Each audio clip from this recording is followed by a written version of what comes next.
The NFL's ridiculous legal tampering window is a construct deeply rooted in naivety.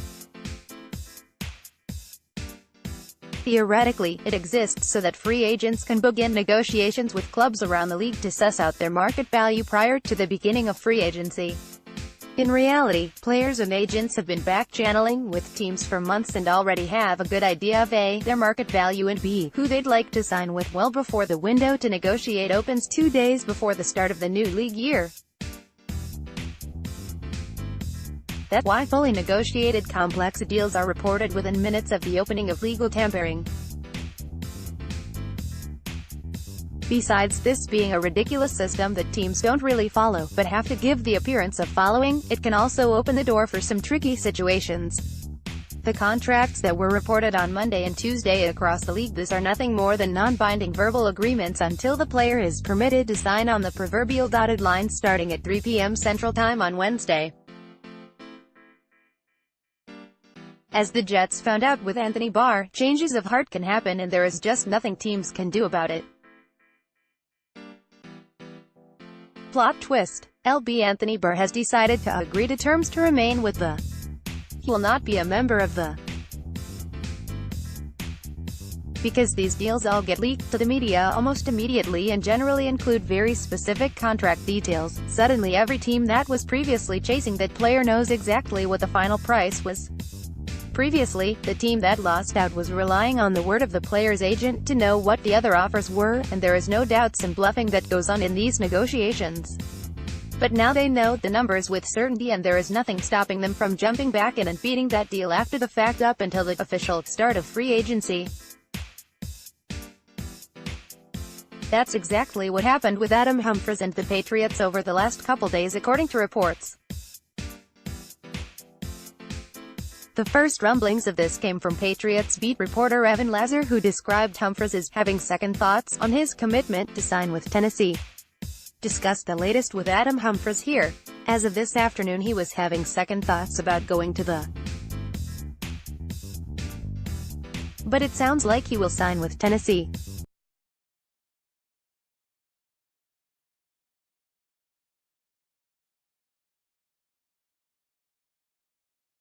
https://t.co/5shvuki9rp, Evan Lazar, at EasyLaser, March 13, 2019. Shortly after that tweet made the rounds, Paul Kuharsky clarified the Titans' view of the situation.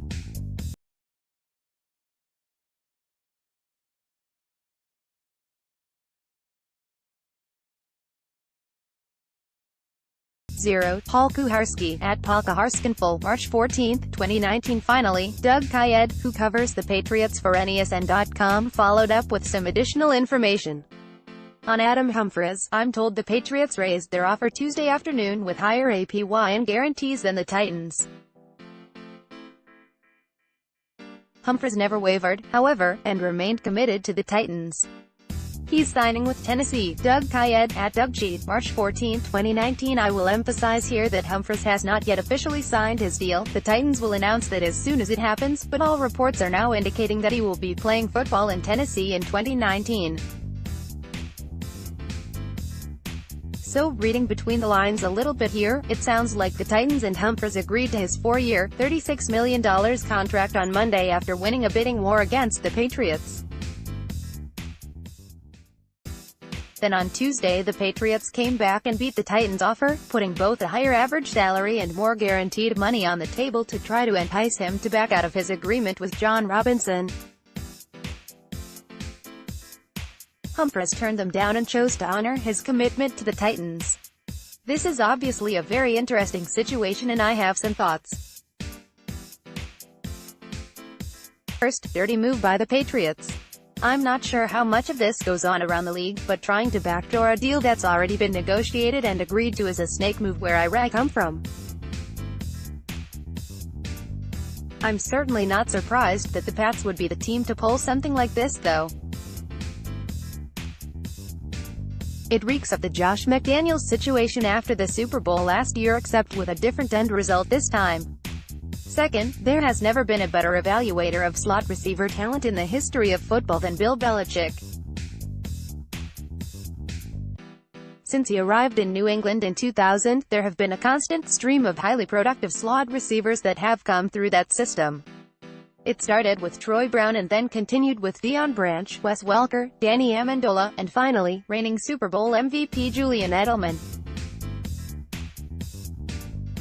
The fact that Belichick was so desperate to get Humphries on board to be Edelman's counterpart in the short term and heir apparent in the long term should make Titans fans feel pretty good about the player they're about to add.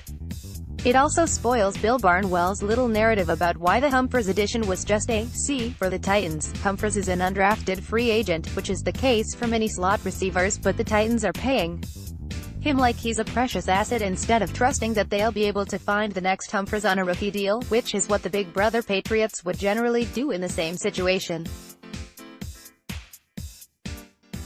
Finally, this tells us that when the Titans, knocks on wood, do get Humphries' signature in the very near future, they'll be getting the signature of a person who honors his word.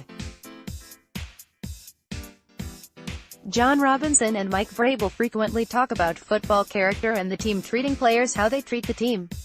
I would guess that the team and Titans fans are going to treat Humphries pretty well after this.